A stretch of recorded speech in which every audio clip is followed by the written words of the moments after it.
Good afternoon. This is Dyke Hendrickson. I am the host of the podcast, Life Along the Merrimack. Today, we're viewing Merrimack widely, and we're talking about an event along the Merrimack, and it is the Newburyport Literary Festival. I'm here with Jen Entwistle, who's the co-director of the festival. Jen, thank you for being here. Hi, Dyke. Thank you for having me. Well, this is coming up this weekend, Friday evening, Saturday, and Sunday. It's going to be online. Can you talk a little about, this is the 16th year. Does it get easier or does it get more difficult? Well, I guess in some respects it gets easier because we can learn from our past years and we can reuse things, but it got a little harder last year when COVID struck and we had to move online, and that meant a whole new set of challenges. And so this year, you know, we're still dealing with that and figuring out all the ins and outs of Zoom and making sure that we can get everything online. It'll run smoothly. So it's hard to say that it's easier. Mm-hmm. Well, as I understand it, you have, in the old days, for people who weren't aware, there were, numerous venues in town, 8 or 9 places, a church, city hall, the library. Now it's, of course, on Zoom. But I think you have more authors this year than in the past. Is that true? And does that make it a little more difficult? We do have more this year. It just, it wasn't something we consciously decided to do. It just organically grew that way. And part of it is because we could invite people from all over the world. We've got authors coming, from England, from Prague, from the West Coast that we normally wouldn't be able to invite. We've probably got more panel events, which meant more slots. It just sort of happened. If we could fit somebody in, we did it. So It grew to a list of about 100 people participating. Wow. Who are authors, poets, moderators. So it turned out to be our biggest year. Well, that's really interesting. One author that I'm going to be listening to is Ann Patchett. She is a novelist and has done much significant work.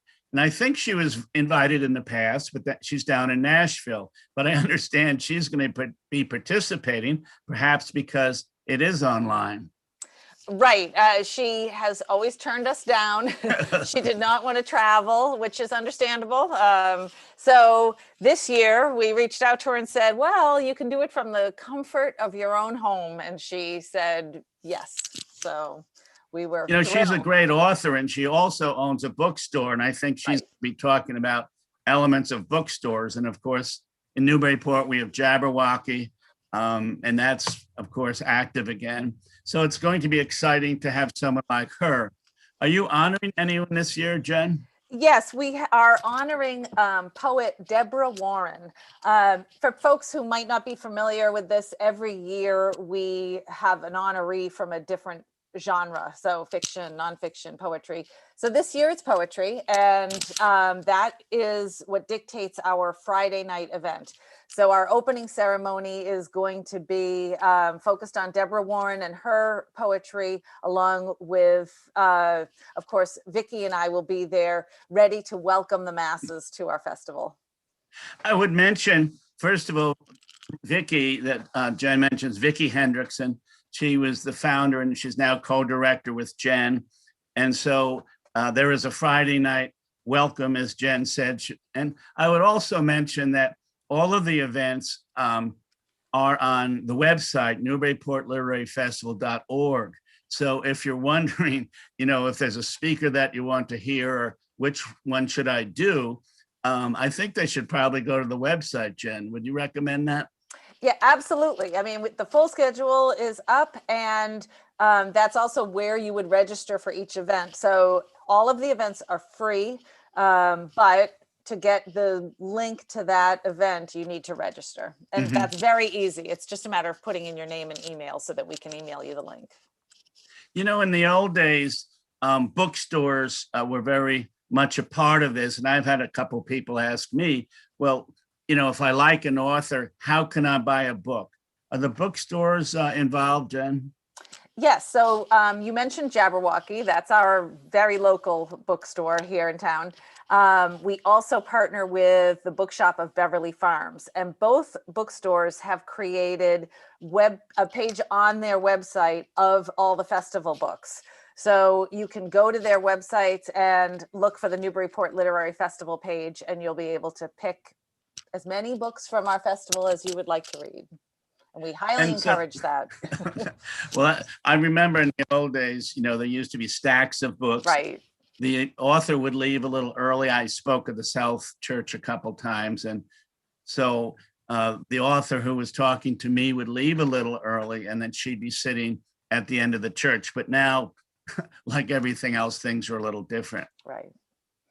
In terms of more authors, I understand Sunday will also be an active day. In the past, I remember it as not so much happening Sunday. Perhaps there was a youth poetry slam or something, but you have Sunday events as well.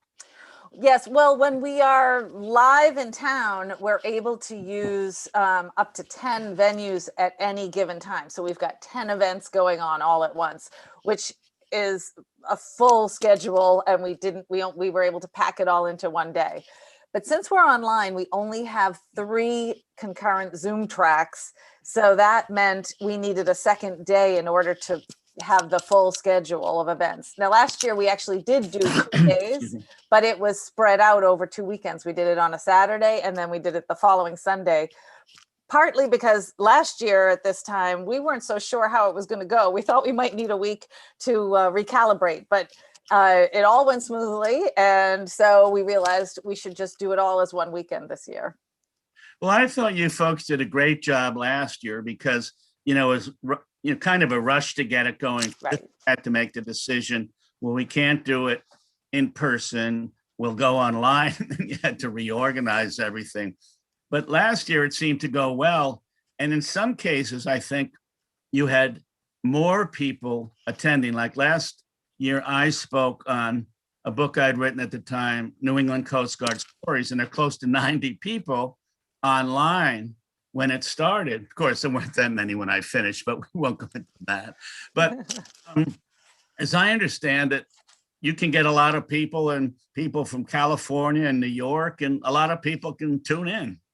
Exactly. I mean, anyone, anywhere can watch the festival. So last year we did have people calling from overseas, England, Europe, even Australia. Someone got up in the middle of their night because there was an author they wanted to see.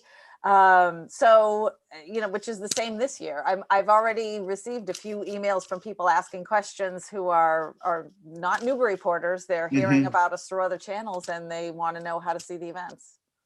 So you have a lot of authors, as you say, from different parts of the country, but there are many local creators as well. Who are a couple of the local folks who might be speaking? I think Andre Dubus, the novelist, is going to be speaking, is he not? He'll be with us. His role this year is to be in conversation with Eric Hole, who is the son of Sue Little, who owns Jabberwocky Bookshop. So this is his first novel. And so Eric and Andre are going to be in conversation about Eric's book. We've also obviously got some local poets. The Powwow River Poets every year do their breakfast with the poets, and they will be with us this year online. So I'm afraid you'll have to make your own breakfast, but you get your coffee, your bagel, and sit down and have a morning of poetry while you eat. So that's an area of local folks, but also Elena Dillon is back with her second novel, The Happiest Girl in the World. Bethany Duro is with us as part of the Tiny Love Stories panel. Gleed Woodworth is going to be with her Clipper Heritage Trail book. We've also got an event for Newburyporters, who are familiar with the sculpture that goes up every year at Maudsley Park. There's a book about that, and we've got folks who are sculptors who are part of that book that are going to be joining us. So there's very local events that I still think are of interest to people anywhere. But there's also, we're bringing folks in, we've said, from far-reaching places. We're doing British mysteries and an event about San Francisco in the 20s. And so we've got a California author joining us. So it's a good mix of local and not so local. And talking about poetry, I don't know that she's got a new book out, but Rina Espaillat, who lives in town, is really a nationally known poet, and she's nationally known in Dominican Republic as well. What is she going to be doing? Will she be on a panel? Will she be hosting another poet? She is going to be in conversation with Natasha Trethway, who is with us.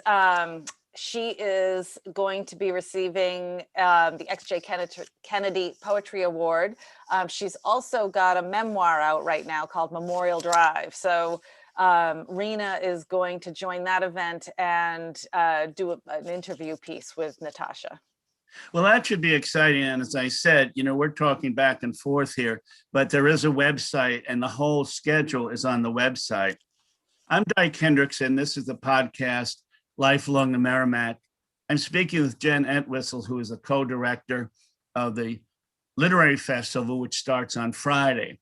And on Saturday, there's something known as the Melopea, Saturday evening. I must say, I didn't know what the word meant until I got involved with the festival. But can you talk a little about the Melopea? Because that's a wonderful, it's words, it's music. It's going to be a wonderful event. Yeah, the Melopea is really beautiful. It's poetry set to background music. And I think if people are interested, on our website, there's a video teaser, so you can get a flavor for what the Melopea is going to be like. And that is Saturday night at 7:00. And John Tavano is a local musician. I think Alfred Nicole and Rena is also part of that. Yes. I would mention that, to my knowledge, this has been pre-taped, and so it's already in the can. So that's so we know it's good. Literary event. When you look back on the 16 years, Jen, and you've been active in logistics, but have met just about everyone who came through, who are some of the people who you think about who either were really popular at the moment or were very provocative at the time? About one or two people that you recall. 16 years of festivaling. I think one of the first things that pops to mind is Jeff Kinney, and not just because he's the child's author. A big name. Yes, he is the author of the Diary of a Wimpy Kid series. And I think he comes to mind because there's really nothing better than seeing hundreds, and I really mean hundreds, maybe 1,000 or more people, as most of them young kids, in line to see an author holding their book, so excited to meet Jeff Kinney, laughing in the church. The church was packed with people, and he could not have been nicer.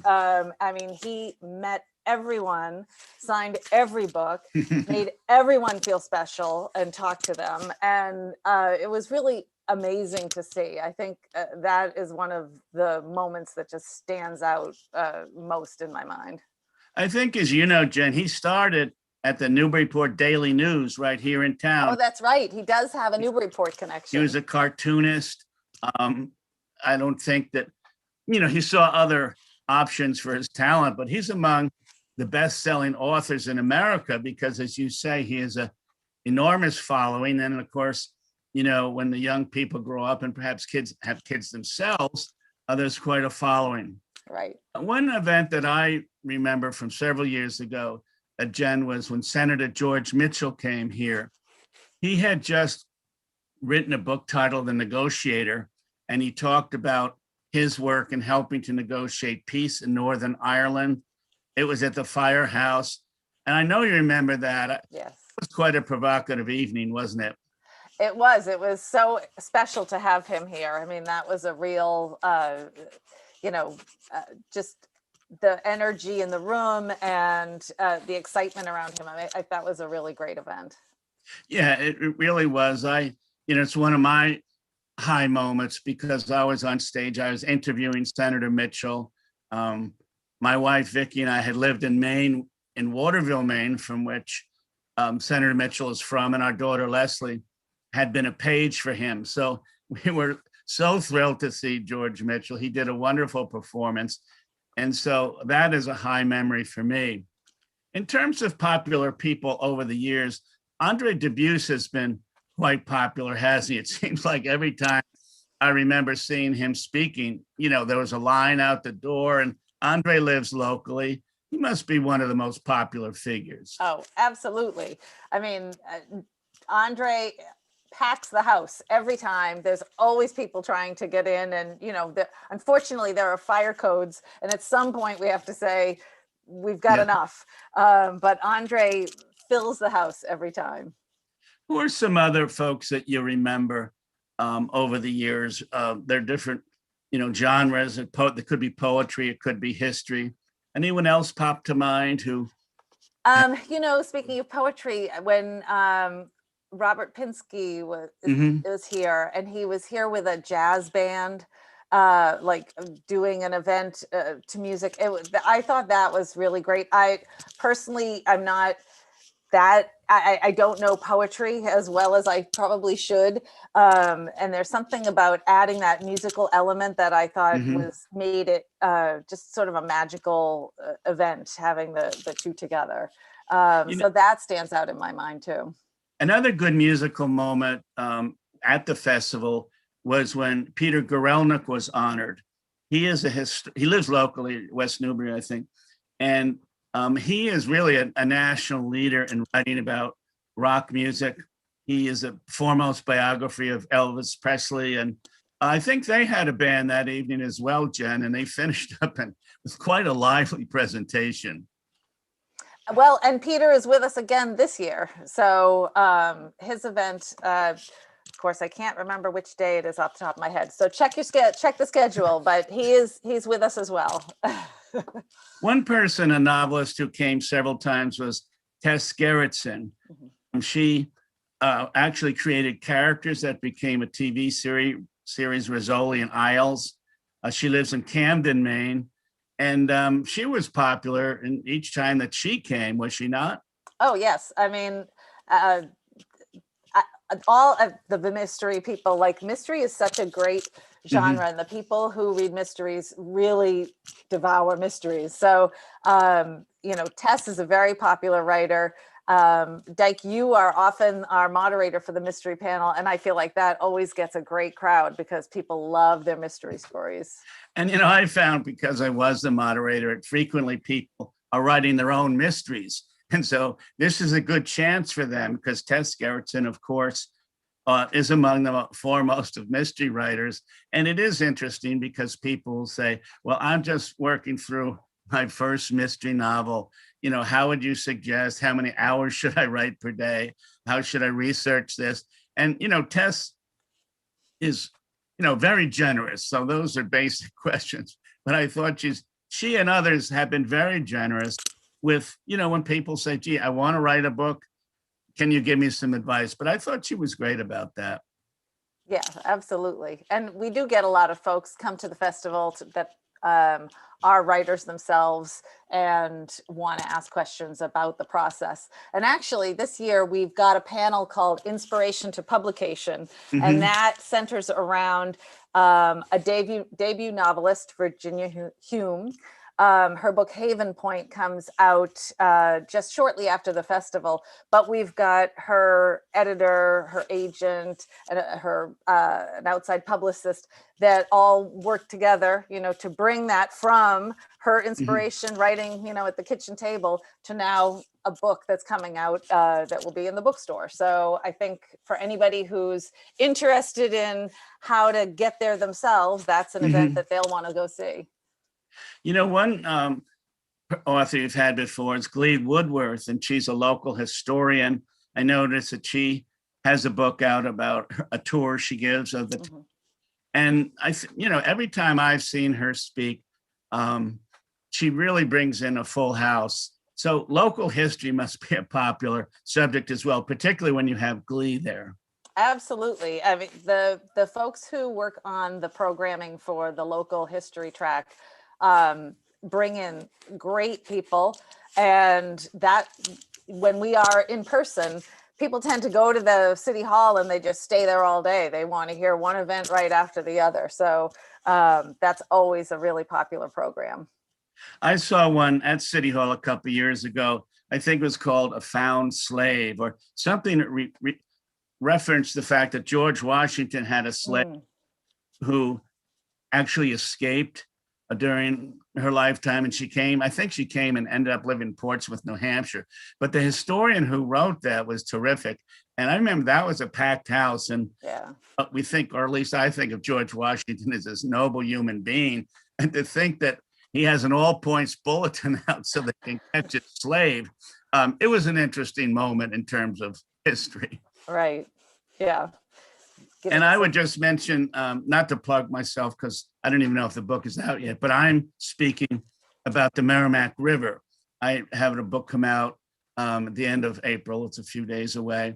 And it's Merrimack, the Resilient River. So I talk about the history of the river and also what can be done to improve the river, because sometimes it's getting dirtier, not cleaner. So that's one of the things I'm looking forward to in terms of my own participation. Will there be a day when we get back to the venues and back to the live audiences? And as you said, some authors will pose for selfies with people, and it can be very exciting for people to actually meet the authors.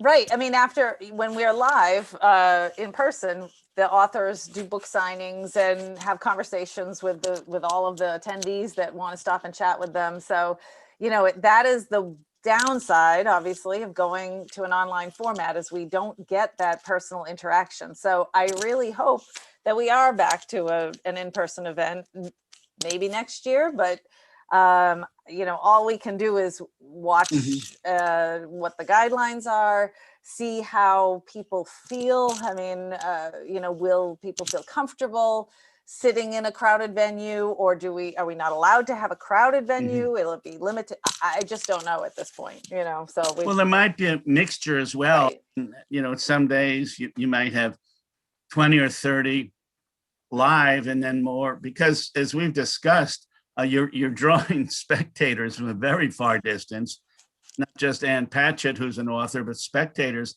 come quite a distance to watch us. It must be quite exciting, Jen.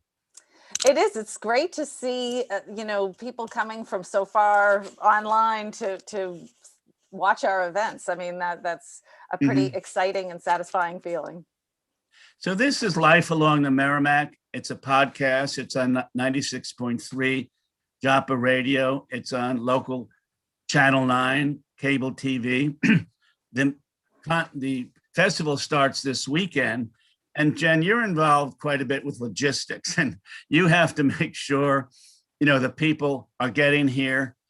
And, in terms of the Zoom, you're going to be involved in that. How do you choose the authors? What is the process where you decide, well, let's have a novelist at 4:00 and let's have a historian at 2 the next day? How does the schedule come along? Well, the scheduling is pretty tricky. And every year somebody comes up to me and says, why have you scheduled my 2 favorite authors at the same time? But, part of that is I'm dependent on when people are available. So especially for the online format, if you've got people who are calling in from England, I need to take the time zones into consideration. They've got to be in our morning, because otherwise I'm asking them to do it in their Saturday night. But then I've also got West Coast. And so those people have got to be later in the day. So there are a lot of hoops to jump through to figure out how to get everything coordinated. And I can't even tell you how I do it. It's well, logistically, you've been a wizard over the years, because until this year and last year, you had to find hotel rooms. You had to find transportation for many of the people. I remember I picked up an author named Will Haygoods a number of years ago. He has written great books about Sugar Ray Robinson. He's written books about Jackie Robinson. He wrote his biography. But that was a great fun thing for me, because we're coming back from Logan and I had a whole hour to talk with him about his career. So that was interesting. But that must lessen the work at one end to some degree, Jen, that you don't have to get quite, hotel rooms and transportation now. That's true. I mean, there are things that I don't need to worry about by going online. Every year we put the authors up at the Essex Street Inn here in Newburyport, which is a really beautiful inn. For that weekend, they hold the whole inn aside for us. So it's not that I'm scrambling around trying to find rooms. I mean, all of the authors stay there, and they love it because it's such a comfortable inn right in downtown Newburyport. So to your point, I mean, there are things that I don't have to do this year, but then I have other things that I have to do because it's online. So 6 of one, half dozen of the other. I'd rather be bringing people to town if I could. Well, one of the aspects of it, and I used to cover City Hall for the Daily News, and Mayor Donna Holliday would frequently open the festival. And one thing she liked about it was kind of the first weekend of spring. A lot of people would be in town. They'd go out for lunch or dinner. They'd go shopping. And I think, as a short-term commercial element, it was quite useful. And, the restaurants were full. I can remember that. Right. I mean, that's part of our mission, is to bring cultural tourism to Newburyport. So, unfortunately, online, we're not quite doing that, but hopefully the people who are watching the festival and are hearing about our town will want to come and visit, and they'll want to come maybe when the festival is live, or they'll want to make a weekend out of it some other time, because Newburyport is such a beautiful city. We've got lots of great restaurants. Everything is within walking distance. And that's one of the special things about the festival, is that you can just come to town and walk from one venue to the other, then walk to the waterfront, grab a sandwich. There's theater here. I mean, there's plenty to do. And so I hope if you're discovering Newburyport through the festival, that you come and visit. And if you already know Newburyport, then come on back, because there's a lot here for you. And I would mention that the website, your website, looks terrific. It has a number of illustrations that show the town. And so if you're from out of town listening to this, or you just want to learn more about the festival, it's NewburyportLiteraryFestival.org. And it really, the photos and the graphics were terrific this year. And maybe you could just say a little about some of the people you work with. You have a board, as I understand it.